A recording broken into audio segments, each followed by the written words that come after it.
2:00 ng gabi sa makulimlim na kalsada ng Metro Manila.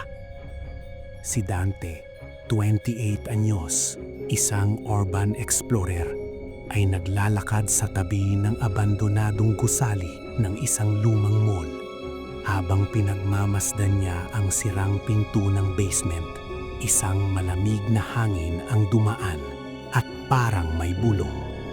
"Huwag pumasok." "Baka naman nag-i-imagine lang ako," bulong ni Dante sa sarili habang hawak ang flashlight. Ngunit kahit gaano niya pinipilit, ang kanyang anino ay parang humihila palabas sa liwanag ng lampara. Biglang sumulpot si Mara, 26, kaibigan at kasamahan niya sa urban exploring. "Dante, kanino ka nakikipag-usap?" tanong niya, nanginginig ang boses. Bago pa makasagot si Dante, isang malakas na kumatok mula sa basement ang tumunog. Tok, tok, tok. Hindi pareho sa normal na tunog.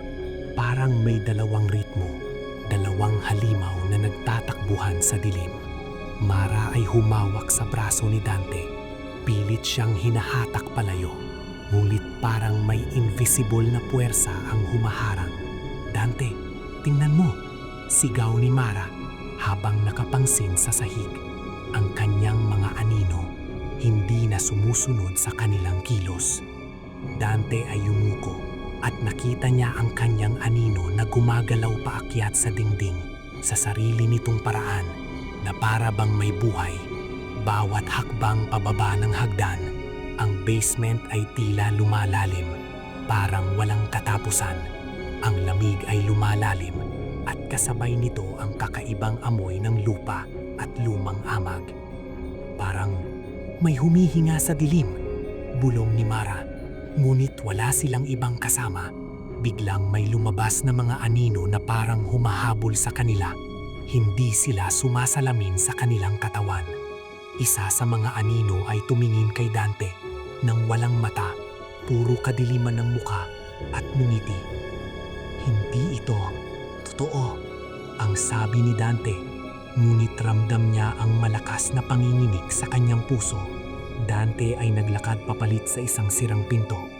"Dante, may makikita tayo sa likod nito," sabi niya. Ngunit bago pa sila makapasok, ang kanilang sariling mga anino ay nagbukod sa kanila at naglakad muna. Parang may planong lihim ang dilim. Bawat sulok ng basement ay may lumang gamit na parang pinapanood sila. Mga upuang nakatirik sa gilid, mga lumang trolley, at kahit ang lumang ref, ang lahat ay tila may mata. Ang anino ni Mara ay bigla nang nawala sa sahig, lumundag sa dingding, at naglakad pabalik ng nakangiti. "Dante, hindi ito normal," pabulong niya, nanginginig. "Alam ko," sagot ni Dante. Ngunit ramdam niyang may humahabol sa kanila mula sa dilim. Walang katawan, puro kadiliman. Pumunta sila sa pinakamatandang bahagi ng basement, isang lugar na puno ng basurang nasusunog at lumang pintura. Ang liwanag ng flashlight nila ay nagpakita ng isang malaking pintuan na dati ay nakasara, ngunit ngayon ay bahagyang nakabukas. Mula sa loob, may narinig silang tunog ng mga yapak, ngunit walang sino man ang dadaan doon. Ang kanilang mga anino nagsimula ng mag-usap sa isa't isa. Parang may sariling boses. "Lumabas kayo, lumabas kayo," bulong ng mga anino. Dante at Mara ay nagkatinginan. Hindi nila alam kung susunod sila o tatakbo. Ngunit isang malakas na hampas sa pintuan ang nagpatigil sa kanila. "Hindi na tayo makakalabas kung hindi natin haharapin ang anino," sabi ni Dante at hinawakan ng kamay ni Mara.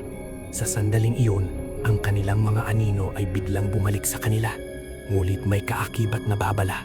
Ang isa nilang anino ay tumayo sa harap nila, nakangiti at nagbantay sa dilim. Handang ihabol sila kung magkamali. Bawat hakbang pababa ng basement ay isang laban sa sarili nilang anino. Dante at Mara ay pilit na lumakad habang ang dilim ay kumakain sa bawat kanto at bawat tunog ay nagiging mga matang nagbabantay sa kanila. Ngunit bago sila tuluyang makalabas, isang huling bulong ang sumulpot sa kanilang likuran. Hindi kayo makakawala. Kahit pa lumabas kayo, kasama nyo kami sa dilim. Nang sila ay lumabas sa kalye, ang basement ay tila bumalik sa katahimikan. Pero ramdam nila sa katawan, ang mga anino ay nananatili, nakasilip sa bawat hakbang. Kung gusto ninyong maramdaman ang bawat anino at bawat yapak sa dilim, huwag kalimutang isubscribe ang Lagim Central. I-like ang video kung nagustuhan ninyo ang takot na naramdaman ni Dante at Mara at i-share sa inyong kaibigan na hindi natatakot sa dilim.